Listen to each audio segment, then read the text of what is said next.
Right, hello and welcome to all the listeners out there. Richard Gao here. Happy Sunday. If you didn't know, Sunday is my favorite day. I not the actual day, but like the feeling of Sunday, right? You know, like pajamas, late breakfast, sleeping in, basically every single day of coronavirusville. So I guess you know, too much of a good thing can be a bad thing sometimes.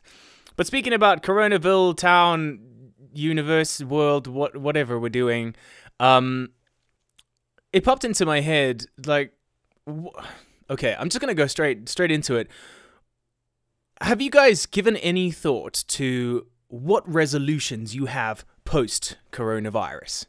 I think that's something that we should really start thinking about. I know that New Year's resolutions come up every single year, but that's nothing new, right? This is, for most of us that are alive today that's listening to this right now, this is the first time that we've ever been through something like this. So it's an event. It's astronomical. It's quite massive, right? So maybe, just maybe, it's enough to shake us to the core to make some fundamental changes.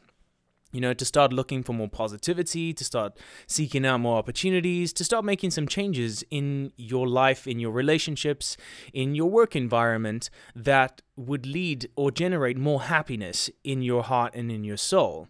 So, what are some of your resolutions going to be once this pandemic gets under control? I was reading an article this morning on how South Africa is finally opening up borders for students to go and study abroad, for people that work abroad to now potentially leave. So the world is starting to open up. I mean, all 50 states in America are now pretty much up and operational.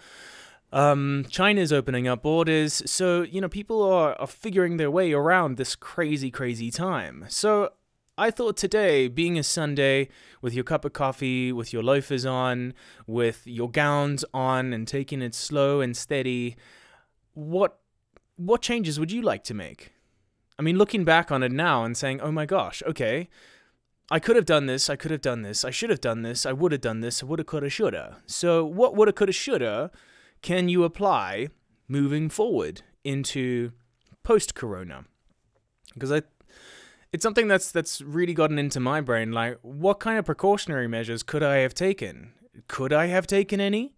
And now, having this information, what kind of changes am I going to make in my day-to-day? What kind of changes am I going to make in my career? What kind of changes am I going to make fundamentally in myself as a human being? Has isolation really changed the way that I look at the world? Or hasn't it? I also found this amazing picture on Instagram that it was literally just this house in the woods. And I thought to myself, could I live there? And then I said, yes. Well, yes, of course I could. The only thing about, you know, this whole lockdown pandemic that's really got to me is the potential to earn money. So I'm quite happy in pseudo-isolation. I don't have to see everyone all the time, and that's a truth that's come out for me during this time. I'm okay spending time with myself. I feel like company is a privilege, and that's something that I'm going to take into post-corona.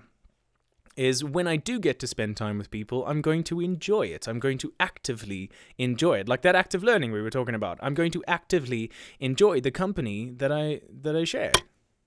I think that's really cool. So take some time today, maybe write down a few things.